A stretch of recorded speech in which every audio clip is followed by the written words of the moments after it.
Բարև սիրելի հայրենակիցներ, այսօր արդեն դեկտեմբերի 4-ն է եւ այսօրվա մեր հաղորդման մեջ կխոսենք թե ինչ է տեղի ունենում Հայաստանում, ինչպես նաեւ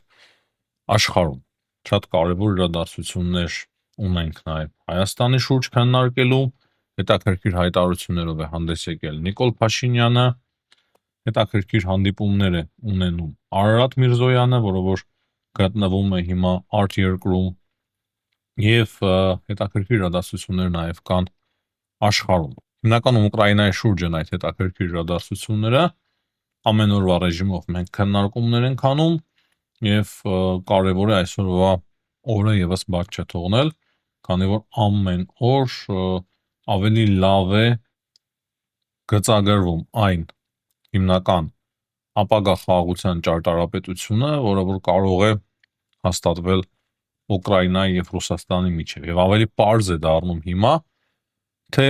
որն է հիմնական խոչընդոտը, որ կողմերը հասնեն խաղաղության։ Վլադիմիր Պուտինն է հայտարարություններով հանդես եկել, Դոնալդ Թրամփն է հայտարարություններով հանդես եկել, Զելենսկին է հայտարարություններով հանդես եկել, այնպես որ բավականին հետաքրքիր իրադարձություններ են տեղի ունենում, սակայն մինչև դա բնականաբար պետք է մենք սկսենք Հայաստանի շուրջ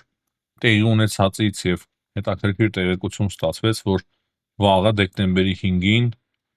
Հայաստանի ազգային անվտանգության խորհրդի ղեկավար Արմեն Գրիգորյանը մեկնում է Դոխա, Կատար, որտեղ որ նա կմասնակցի Դոխա ֆորումին եւ այդ ֆորումի շրջանակներում նաեւ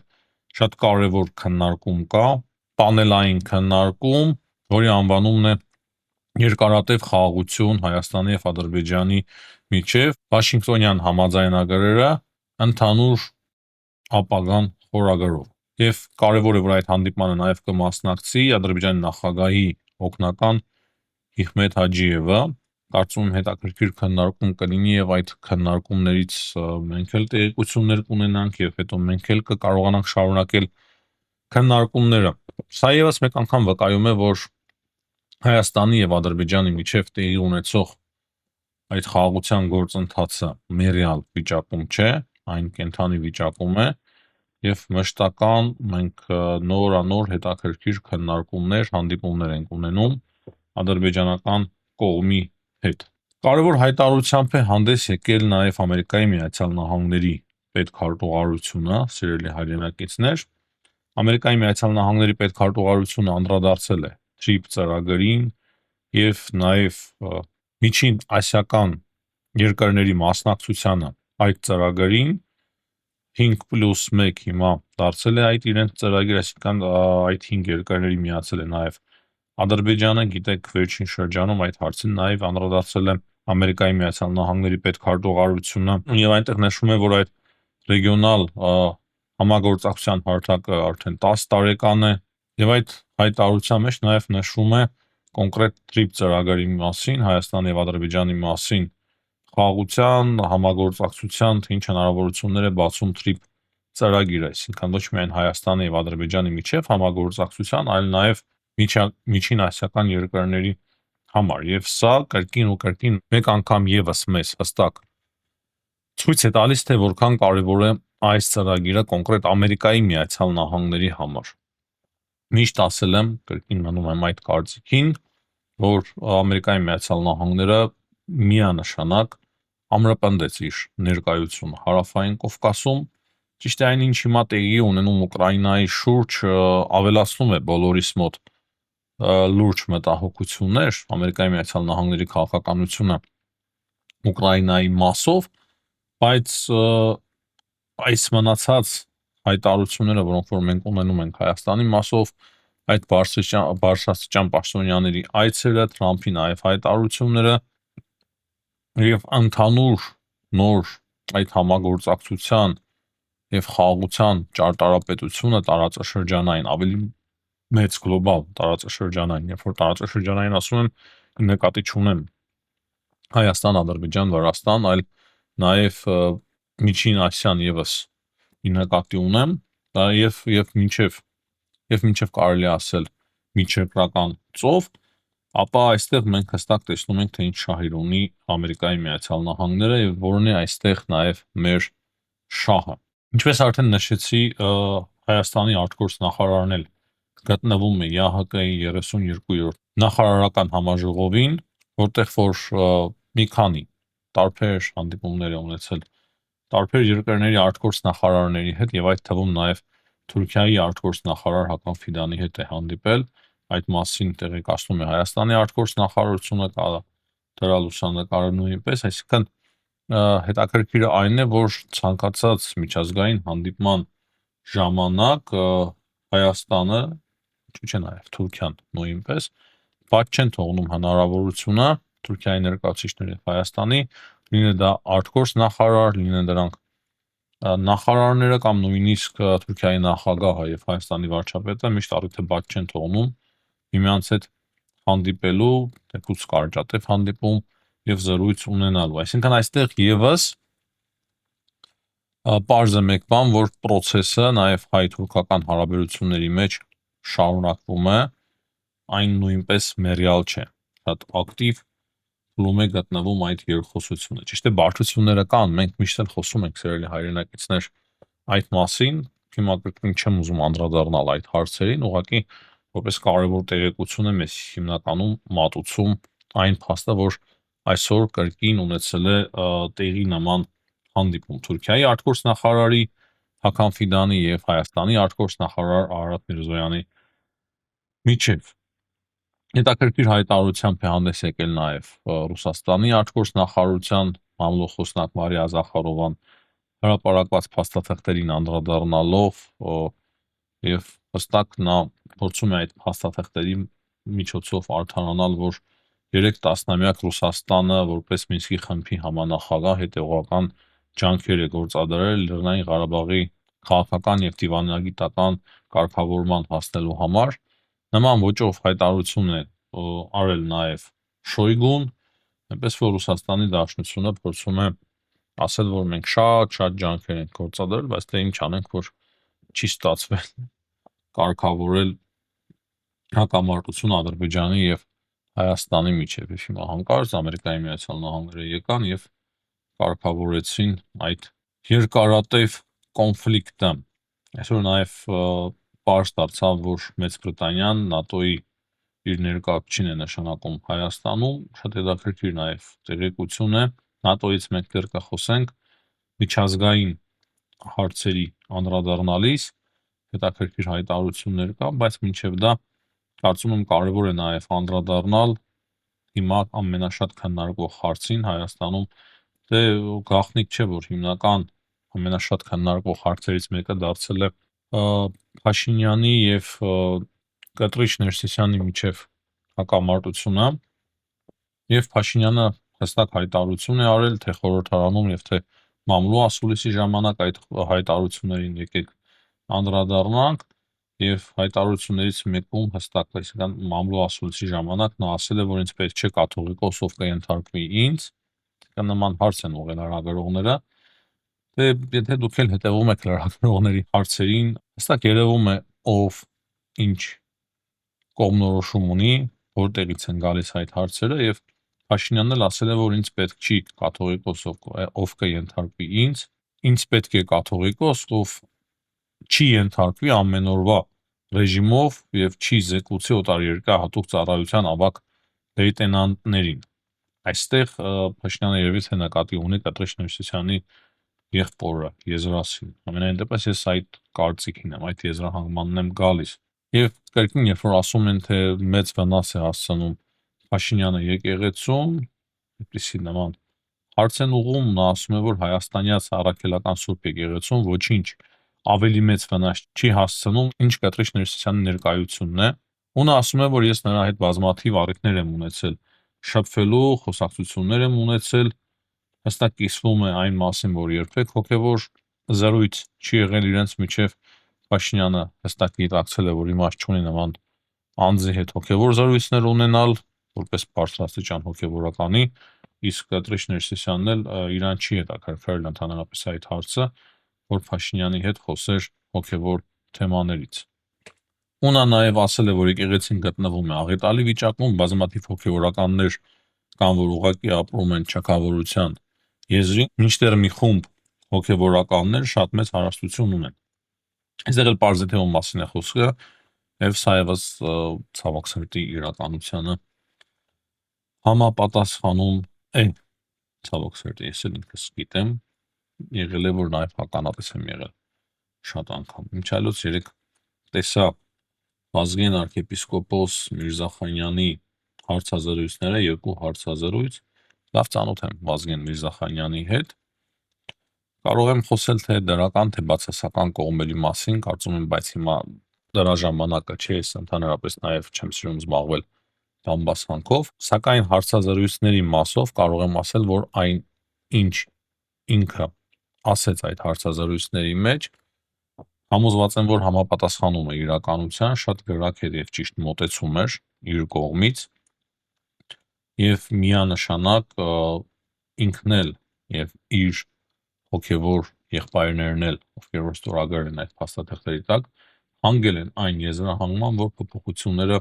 իրոք որ անհրաժեշտ են հայ առաքելական եկեղեցու համար։ Սակայն կարևորը գիտեք ինչն է, սիրելի հայրենակիցներ, հիմա այդ 10 սրբազանների, եպիսկոպոսների եւ արքեպիսկոպոսների հասցեին բազմաթիվ մեղադրանքներ կարող է հնչեցվեն,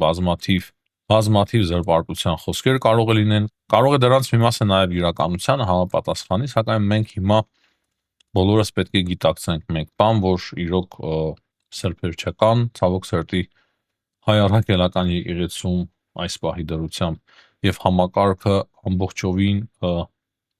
ցավոք նեղել է եւ շատ ուրախալի է, որ այս պահի դրությամբ այդ 10 բարձրաստիճան հոգևորականները գտել են համարձակություն եւ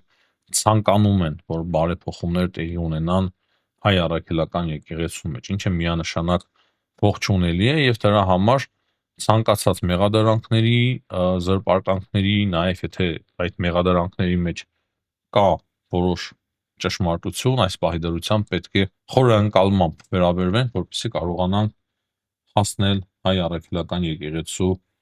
մաքրման գործընթացի մեկնարկին, հակառակ պարագայում չար ուժերը կհասնեն իրենց նպատակին։ Հիմա անցնենք միջազգային կարևոր հարցերի քննարկմանը։ Լեհաստանի արտգործ նախարար Սիկորսկին հայտարարել է, որ ՆԱՏՕ-ն որոշել է չեղարկել այն խորհուրդը, որը որ ստեղծել էր շատ տարիներ առաջ, ՆԱՏՕ-Ռուսաստան խորհրդի մասին է խոսքը եւ այդ խորհուրդը չեղարկվել է, այս պայդրությամբ այն այլևս գոյություն չունի։ ՆԱՏՕ-ի գլխավոր քարտուղարը կարծես նաև ծաղրել է Վլադիմիր Պուտինին։ Համենայն դեպս այդպես հասկացա, այդ զինվորական համազգեստի մասով, երբ որ նա հայտարարություններ էր անում այդ զինվորական համազգեստը հակած սպառնալով եվրոպական երկրներին, ՆԱՏՕ-ին ու ասում է, որ մենք տեսանք Վլադիմիր Պուտինի հայտարարությունները, բայց նրան չտեսանք համազգեստով ռազմի դաշտում։ Ու սա հստակ վերաբերմունք է, գիտեք սիրելի հայրենակիցներ, Պուտինի կողմից հնչած այդ սպառնալիքների ծաղրանքով մոտենալը հստակ հուշում է, որ ՆԱՏՕ-ն վստահ է իր ուժերին, ինչքան էլ կան տարաձայնություններ իրենց մեջ, բայց այնուամենայնիվ ՆԱՏՕ-ն ունի ուժ ու հստակ այդ ուժը տարբեր ձևերով ցուցադրում է։ Ճիշտ է, դրոների հետ կապված ունեցել են խնդիրներ, հիմա էլ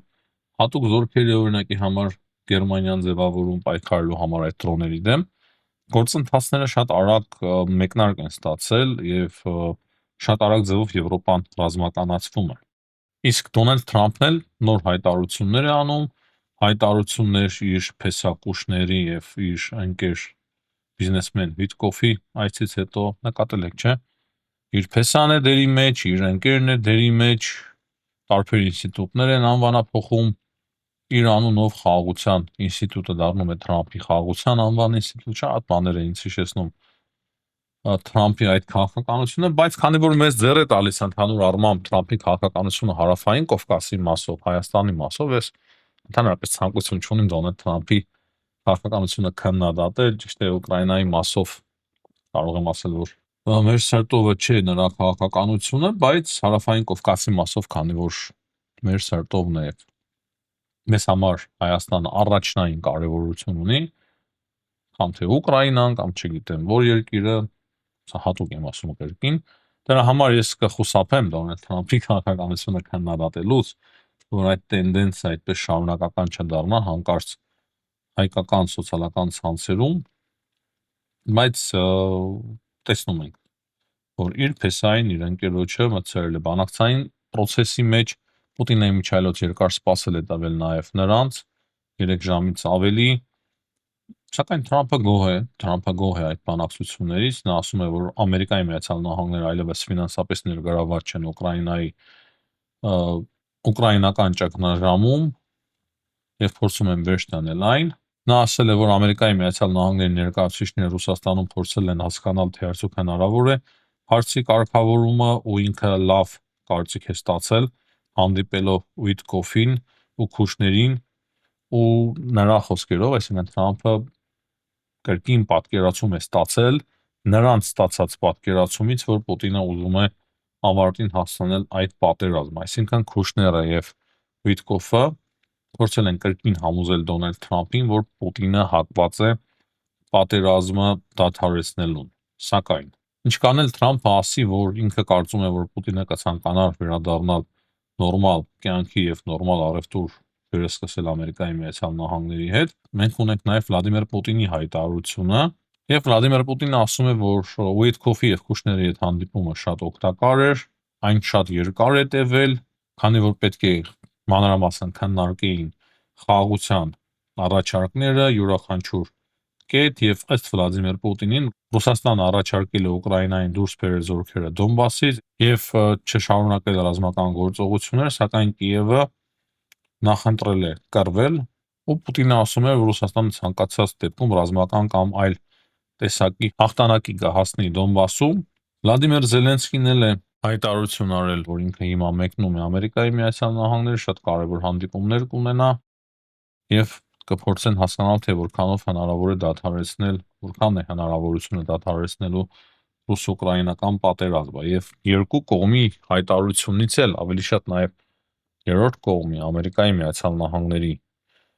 պետքարտուղարի հայտարարություններից էլ հասկանում ենք, որ հիմնական մեծ խոչընդոտը այդ բանակցությունների ընթացքում եղել է Դոնբասին վերաբերող կետը։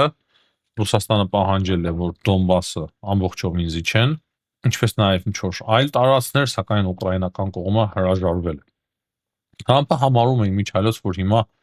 Ուկրաինայի վիճակը շատ ավելի վատն է, քան կես տարի առաջ, երբ որ ինքը եկավ Սպիտակ տուն եւ ասաց, որ դու քո ձեռքին խաղաքարտեր չունես, ասում է հիմա ավելի վատն է Ուկրաինայի համար իրավիճակը։ Բայց մենք տեսնում ենք, որ Եվրոպայից այնպիսի հայտարարություններ են հնչում, նաև ՆԱՏՕ-ից, որ ըստ դրանց ՆԱՏՕ-ն եւ եվրոպական երկրները մտադիր են շարունակել ցանկացած գնով եւ ցանկացած ձևով աջակցել Ուկրաինային, որպեսզի Ուկրաինան ի վիճակի լինի շարունակել պատերազմը։ Կարևոր հանդիպում է նաև տեղի ունեցել Չինաստանում Մակրոնի եւ Սի Դինպինի միջև, Չինաստանը եւ Եվրոպան, նաև հատկապես Ֆրանսիան եւ Չինաստանը խորացնում են իրենց հարաբերությունները եւ սա եւս շատ հետաքրքիր է, չափազանց հետաքրքիր ուղղություն է եւ սա տեղի ունենում հիմա Ամերիկայի Միացյալ Նահանգների նոր քաղաքականության պայմաններում։ Հույսով եմ հասկանում եք, թե ինչի մասին է խոսքը։ Մերձավոր Արևելքից էլ կարող եմ ավելացնել, որ այնտեղ եւս ամեն ինչ այդքան էլ հանգիստ չէ։ Իսրայելը նոր հարվածների հասցրել Գազայում, այսինքն խաղաղությունը անընդհատ այդ փխրուն խաղաղությունը խախտվում է, հրադադարը խախտվում է եւ հաճախ նաեւ զոհեր են լինում։ Այսինքն կարող ենք մենք կրկին մեկ անգամ եւս փաստել, որ Գազայի շրջանում Թրամփի կողմից հաստատած խաղաղությունը կայուն չէ եւ շատ փխրուն է այդ խաղաղությունը։ Ճիշտ է, ընդհանուր առմամբ մեծ լայնածավալ պատերազմական գործողությունները դադարեցվել են, սակայն շատ հաճախ լինում են նաեւ սրացումներ։ Իսրայելն է հարվածներ հասցնում, Համասն է հարձակումներ գործում իսրայելցիների վրա եւ այդպես շարունակ։ Ահա այսքանը սիրելի հայրենակիցներ այսօրվա համար հաջողություն եմ մաղթում բոլորին, ցտեսություն կհանդիպենք։